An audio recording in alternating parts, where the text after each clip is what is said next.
Hello friends, मैं Chaman Gupta, Saraswati competition coaching centre, Nanakmatta, Uttarakhand. तो जैसा कि इससे पहले हमने वीडियो में शेयर किया था, भाषा और व्याकरण से संबंधित उसके बारे में बात की थी। अब उससे संबंधित प्रश्नों का अध्ययन करेंगे, जिसमें अभ्यास प्रश्न दिए हुए हैं, ठीक है, उनके बारे में आपको बताया जाएगा। पहला प्रश्न है, विचारों एवं भावों के आदान प्रदान के माध्यम को क्या कहा जा सकता है। यानी हम अपने मन के भावों को दूसरे तक पहुंचाते हैं और दूसरे के भाव सुनते हैं, तो उसका सही जो उत्तर होगा वो होगा भाषा। ठीक है, भाषा इसका सही आंसर होगा। इसी क्रम में दूसरा क्वेश्चन है, भाषा को मुख्य रूप से कितने भागों में विभक्त किया गया है।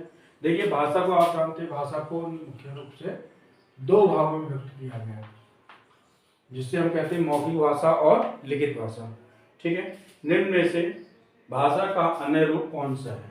तो दो भाषा है, तो आपको पता है, मौखिक भाषा और लिखित भाषा, और एक अन्य भाषा और है जो कि सांकेतिक भाषा के अंतर्गत आती है। ठीक है, चौथा क्वेश्चन है, जब मनुष्य अपने भावों को बोलकर प्रकट करता है तो वह क्या कहलाता है।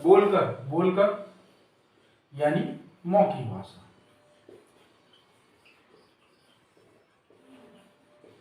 ठीक है, बोलकर यानी मौखिक भाषा से। अगला पांचवा प्रश्न है, निम्नलिखित में से मौखिक भाषा का रूप है। मौखिक मतलब मुंह से बोलना।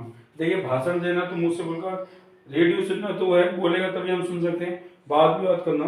तो इसी क्रम में ये सभी राइट आंसर होगा। अगला छठा क्वेश्चन इस प्रकार है, जब हम अपने भाव एवं विचारों को डेटस प्रकट करते हैं तो वह लिखित रूप कहलाता है। तो लिखित रूप मतलब है लिखकर, यानी इसका आंसर क्या हो जाएगा, लिख कर। ठीक है, अगला है, जब संकेतों के माध्यम एवं भावों और विचारों को आदान प्रदान किया जाता है तो वह कौन सी भाषा कहलाती है। तो जहां दिख रहा है संकेतों के माध्यम से, तो इसका राइट आंसर होगा सांकेतिक भाषा।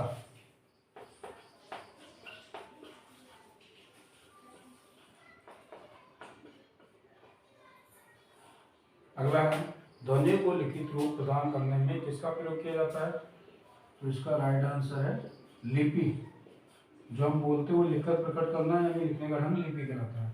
हिंदी भाषा की कौन सी लिपि है। तो ये आपको पता ही होगा, जो देवनागरी है वो हिंदी भाषा की लिपि है, और साथ ही साथ अन्य 5 भाषाओं की और भी है, जैसे संस्कृत है, कोंकणी है, मराठी है, गुजराती है, नेपाली है, और साथ ही हिंदी। देवनागरी लिपि का विकास प्राचीन डेटस लिपि से हुआ। तो ये जो प्राचीन है वो है आपकी ब्राह्मी लिपि से देवनागरी लिपि का विकास हुआ।